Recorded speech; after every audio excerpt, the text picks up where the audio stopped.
The city of San Juan is seeing improvements in its COVID-19 numbers as inoculations continue. We have Mayor Francis Zamora joining us over the phone to discuss that further. Good afternoon, Mayor Zamora. Thank you for joining us.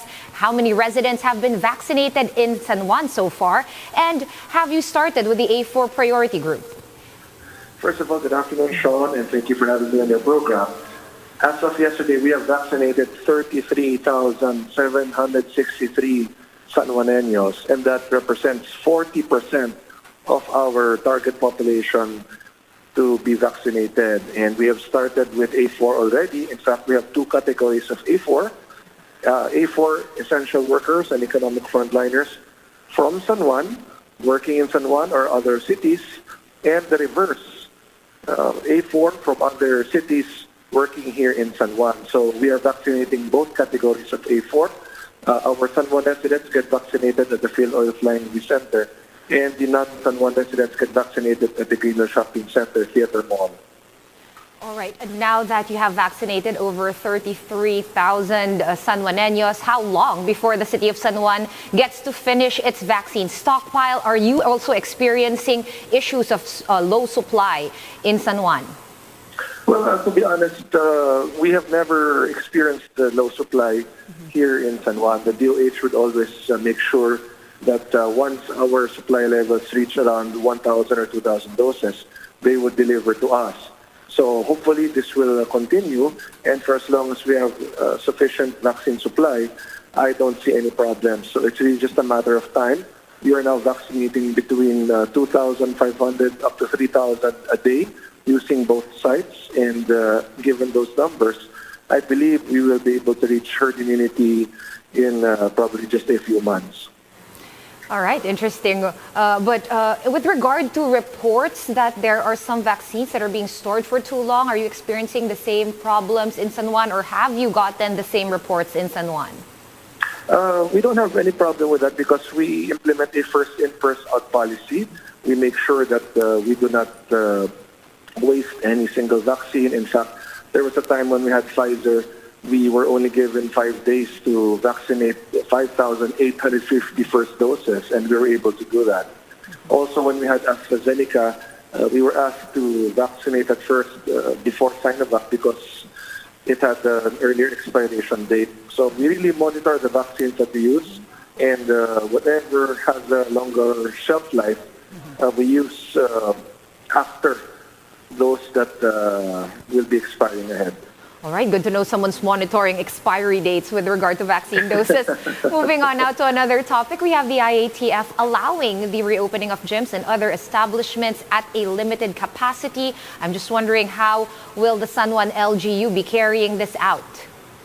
Well, of course, we will always follow the IATF guidelines. In fact, I myself go to the gym, and for about a month or two now, gyms have been closed. So as mayor, of course, I will make sure that our gyms will be compliant to the operational capacity. And of course, we have to make sure that all minimum health standards are followed by gym operators and, of course, the clients as well. And all of these will be very welcome to all of us as long as everyone really adheres to all minimum health standards. We have to reopen the economy slowly but surely. That's what we're doing here in San Juan.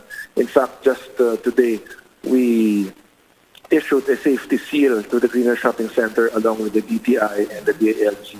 So the Greenhill Mall or the Greenhill Shopping Center is now fully compliant to the DOH guidelines in terms of safety. All right, what about, and I think a lot of people are waiting for this, protocols? What will they be like for fully vaccinated senior citizens who have been allowed by the IATF to go outside their homes? Yes, actually the IATF has already allowed it, so I'm just waiting for the official guidelines. Just a reminder to all our senior citizens who will be allowed to leave their homes already as long as they have been vaccinated with 2 doses, we have to continue to be careful. We must not let our guards down. We must not be too complacent because even if we are vaccinated with 2 doses, it does not mean we will be 100% protected. We still have to wear our masks. That is my advice. We still have to really adhere to all minimum health standards. I don't want to take a chance, especially on our senior citizens who are more prone to contracting the virus.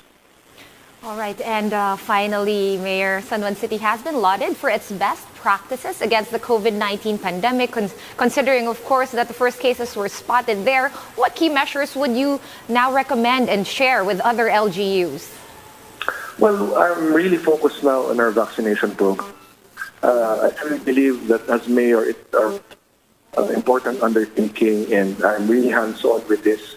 And I want to make sure that everyone who is qualified in terms of age and health status will get vaccinated. So everyone must register and wait for his or her turn based on the priority list. But one thing's for sure, if we're able to vaccinate the majority of our population, the number of active cases will continue to go down. As of today, it's down to just 88, Sean. And it declined on the 96 last April 12. All right, and thank you, as usual, for your time. That was San Juan City Mayor Francis Zamora over the phone. Thank you, Mayor.